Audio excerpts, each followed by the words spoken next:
Hey, what's up, everybody? My name is Greg. Welcome to the channel. Everybody's seen what's going on in the news these days. It's January 2019 about these white kids from I think it was Kentucky from some Catholic school. They're out in D.C., Washington D.C. There was some confrontations with Native Americans and these what were they? Hebrew African Americans guys out there. Everybody's really talking a lot of crap towards each other, you know.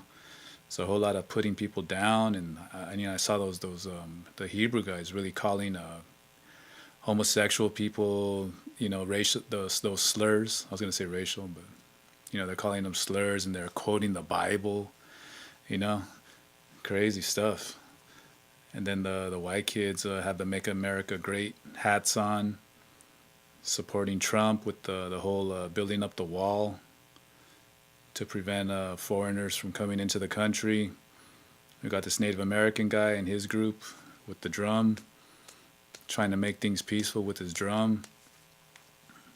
I don't know, you see all the kids all smiley, laughing, kind of dancing, kind of mocking, whatever. I don't know if they really are. I don't know what's going on. All I'm seeing is the footage that's on the news. You see this little white kid.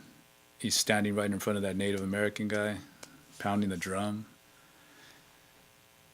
He's right there. He's got that little smirky smile on his face, though, and then he's right in his face. It's the kid saying that he was trying to just show him that he was non-peace. I mean, he was trying to be peaceful and wasn't going to get aggravated about things. I think that's a thought that he just had a lot later. He thought about that, how to resolve and get himself out of this. But from the looks of it, it just looks like he's smirking towards that Native American guy right in his face. This just doesn't feel right. But what's not right too is that him and his family too. They're all getting death threats now from people. Like who's threatening him? People that are on the Native American side. So these people are they're pretty much violent. They're not in harmony either. They're I don't know if they're being racist or what, but they're threatening someone's life over whatever this person's opinion. This is America. You have the right to protest and believe in what you want to believe. Just let people be who they are. You don't have to really get to that point of being violent. I mean, I know a lot of people aren't going to agree with me about what I believe in. And unfortunately, racism isn't illegal. People have the right to be that way if they want to. It's just you can't you you can't force that on other people too. You can't bring violence into it and try and stop other races from being free in this country just like you want to feel free. These weird states of mind that are going on in this country. It's a trip. You know, ever since Trump got nominated as a president, a lot of crap's been going on in the world. You see a bunch of racism, racial stuff. You see a lot of racist people now feeling that Trump kind of represents them, or if not represents them, represents what they believe in, some of what they believe about other races. I remember the few days after he got nominated as president, one of my friends who's a Mexican, he was out putting gas into his car at the gas station. And there was a group of younger white people, guys, probably in their 20s or whatever, passing by. And yeah, they start yelling racial slurs at him and Trump's the new president, you better watch out. And, saying all kinds of shit. So, my friend's like, oh, whatever. He didn't say anything back. He wasn't antagonizing or encouraging or putting out that hateful vibe back, because he's not that kind of a person. He's a pretty spiritual. He's a spiritual guy. He's nonviolent. But like myself, if you got to defend yourself physically, you got to do what you got to do. So he's right there, and it's like, man, he's got to keep a guard up. He doesn't know if they're going to come back or what. He's just filling his car with gas. You know, So the Trump really is waking up what's kind of already out there in the world, in this country anyway. Racism, it's out there, but it's really coming out now a lot more, and it's always been there too. Especially if you are of a minority, you pretty much experience it all your life. You feel this in this country. I know I have a lot. There's a lot of racism going on, and it's really the best way to overcome racism is really to work on yourself first. It's really to look inside yourself and find these points of reference within yourself where you picked up on this stuff, and it comes from your environment.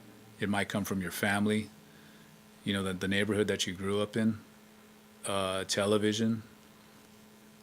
We gotta look inside ourselves, really take the time for ourselves to be alone. You need some alone time, meditation, to really go inside, find out who you really are and why you really are the way that you are, to examine things within yourself and really clear that stuff out. Because once you really face it and you feel those experiences from this real, true heart center, if they really vibe with you or not. If they don't, you got to get them out. There's no reason to have that stuff in you, because it always creates stagnant energy. We got a diamond right here shining. You don't want a bunch of crap in front of it blocking it. Because what's the real soul is always in there. It's always in there, ready to shine the truthfulness of who you are and what you are. Which is an infinite soul. It's always been around. So working on yourself is the first thing to do, as far as clearing out racism in this world. You got to set an example with yourself, really walk the walk. When you're out in the world and you're around people who are of a different ethnicity, shouldn't be bothered by it at all. That's what I do. I see all kinds of different races wherever I go, markets, out in the world. I don't have a problem with any of them.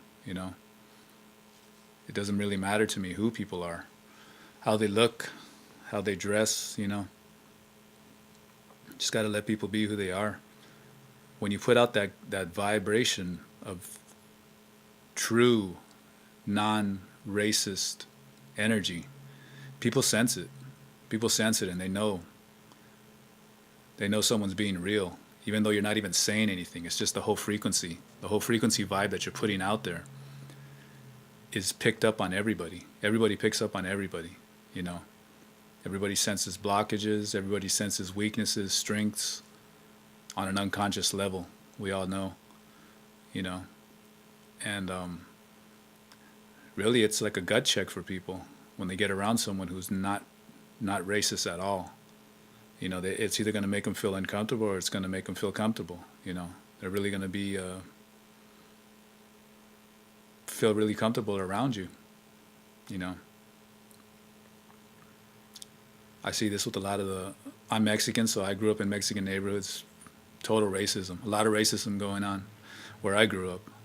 But it's all hidden. It's only when those races aren't around, and that's when they speak up and speak their mind about them. These are guys that are pretending to be all super macho, whatever. I mean, women too. Even women, Mexican women too. Total racists. Even for other Hispanic races. So the place I worked in, it was primarily Mexican women. There was one El Salvadorian woman.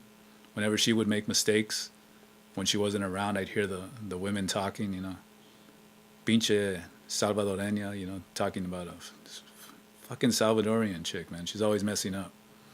Everybody makes mistakes at work, you know what I mean? Why you got to point out their race? It's just a big waste of time.